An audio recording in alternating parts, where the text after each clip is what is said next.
One thing that I haven't talked about in this whole process, that's probably the most important process, is kidney transplant. So typically, the progression of how it goes is you get kidney disease, your kidneys start to fail, they put you on dialysis, and then they put you on a transplant list. That's the progression of how it goes. Realistically, I should have been put on the transplant list. Like, when I really started to get into the groove of doing dialysis, I should have been listed. And the responsibility for that is spread around. It falls on everyone. But the two entities that I put the most responsibility on is UC Davis and CPMC. I saw these facilities last year, sometime in March, I believe.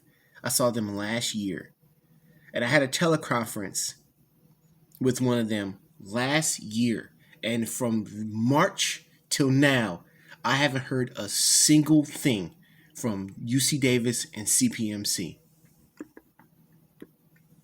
So, because of UC Davis, CPMC in San Francisco, and my social worker's complete of lack of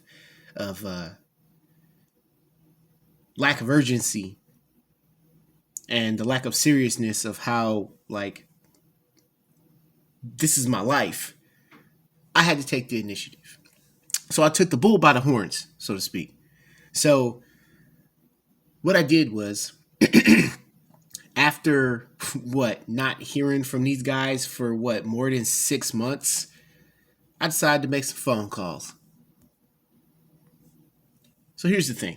So if you're too considerate and you compromise too much, you get forgotten because people brush you aside.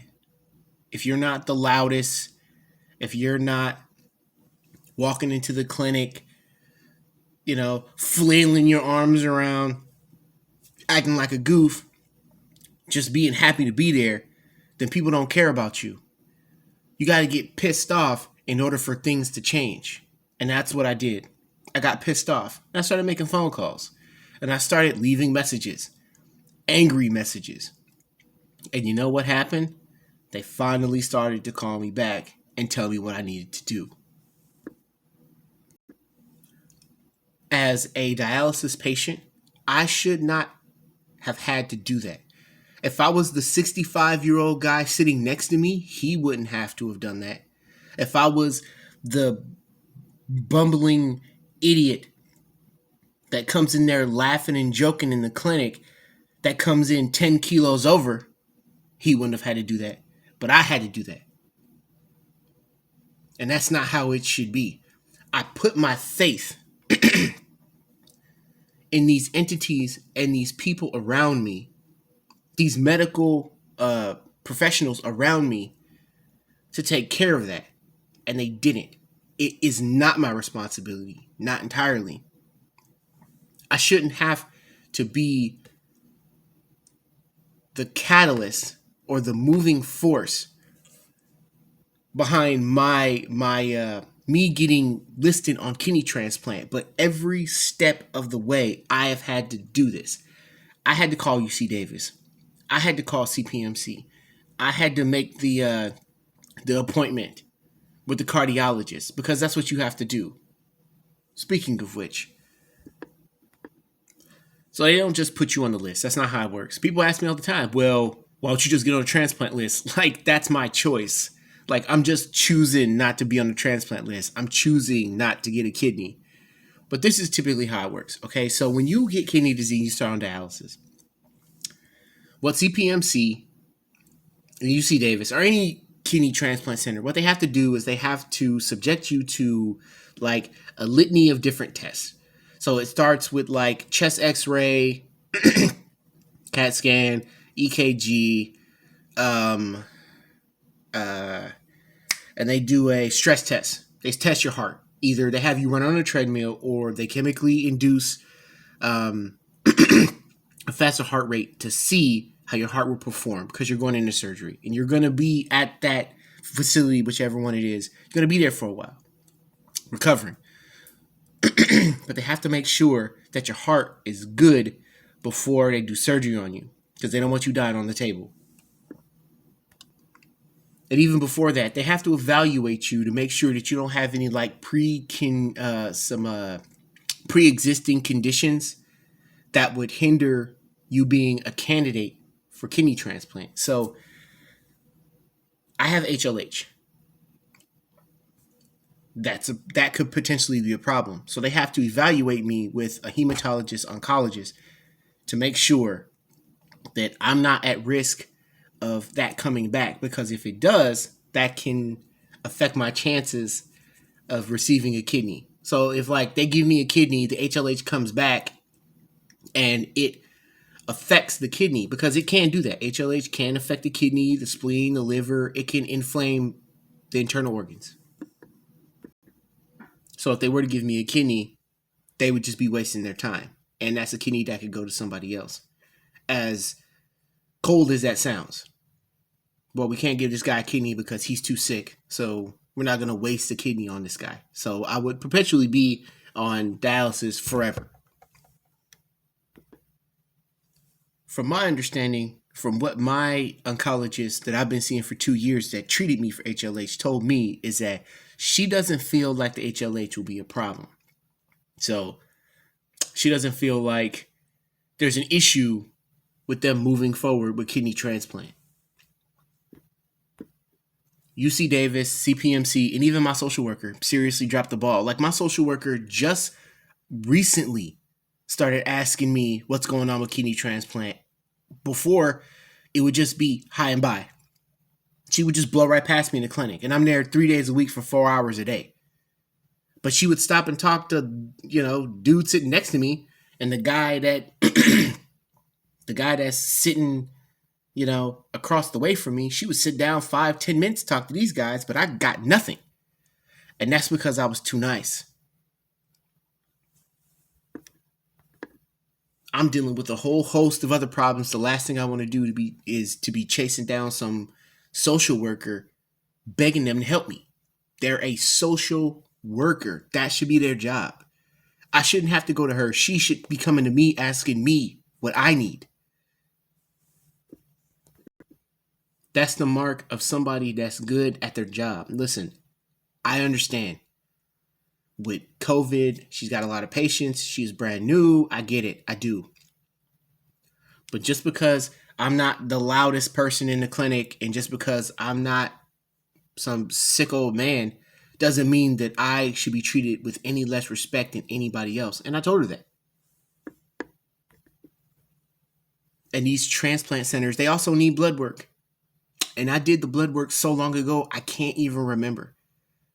And for CPMC, they lost the blood work the first time in the mail. Got lost in the mail. You know what? I put my hands up. Okay. Got lost in the mail. Not their fault. I get it. Right? So then they send me a second blood kit. Did that. Sent it off. And then I never heard from them again. Like, radio silence on these transplant centers who are supposed to want to help me. And like, radio silence, man. No, I get no notification of anything until I start calling. And then they call me back. And CPMC in San Francisco, I called them. These guys didn't even call me back. Like, nothing. Radio silence. Leaving message after message after message. These people are blowing me off. So I had to call a different number in order to be able to talk to somebody else, to give me the number of somebody else in order for them to tell me what I needed to do specifically, because my social worker didn't do that. My social worker didn't give me any of the information I needed to move forward with kidney transplant, and like, I hate dialysis. I hate doing it. I hate how it makes me feel. The people at the clinic, some of them are great people, okay? And if I were to get a kidney transplant, I would very much miss them. One in particular. But like, I can't live my life like this. I can't keep living my life like this. And there's a way to fix this. And nobody is interested in helping me do that. They say that they want to help me, and then they don't. They just don't. And then when I finally talk to somebody, it's just like, man, we supposed to call you? My bad.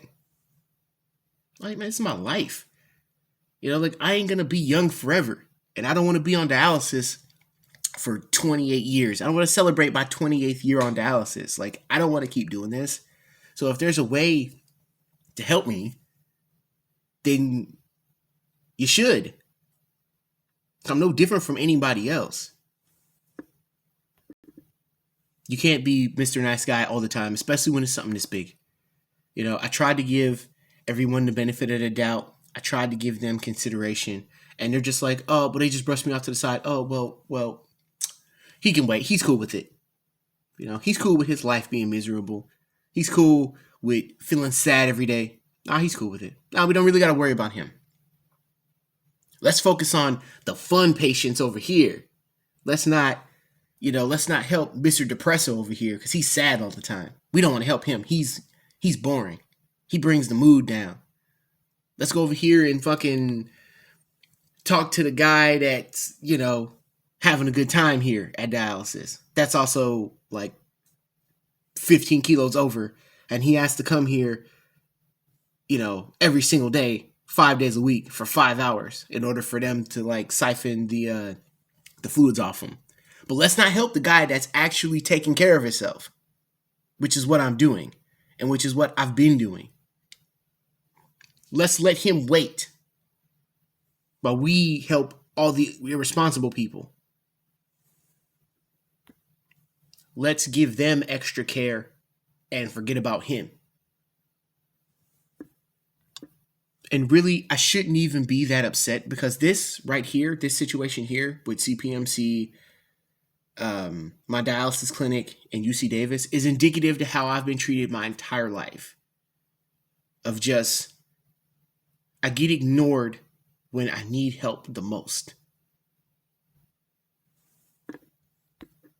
And I've said this before, man, like there's some people that can't be weak. And I'm one of those people who I can't show any vulnerability ever under any circumstances. You have some people who have these rich emotional support systems around them. They have friends and family where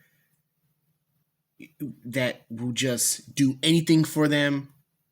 And people in these positions of authority and power want to help them.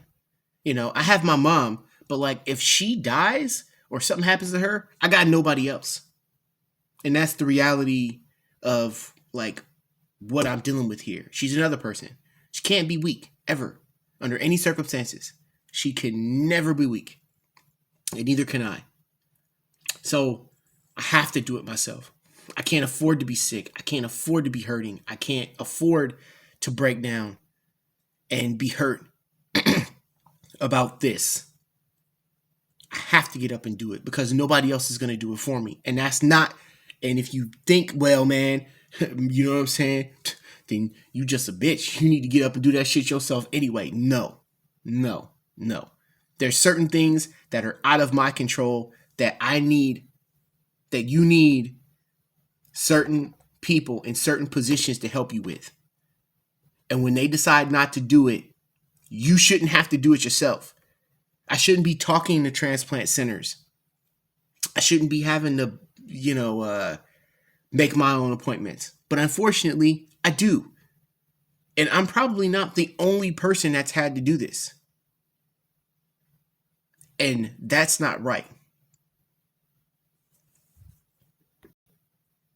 CPMC and UC Davis failed me. And I'm making this all happen through sheer force of my will.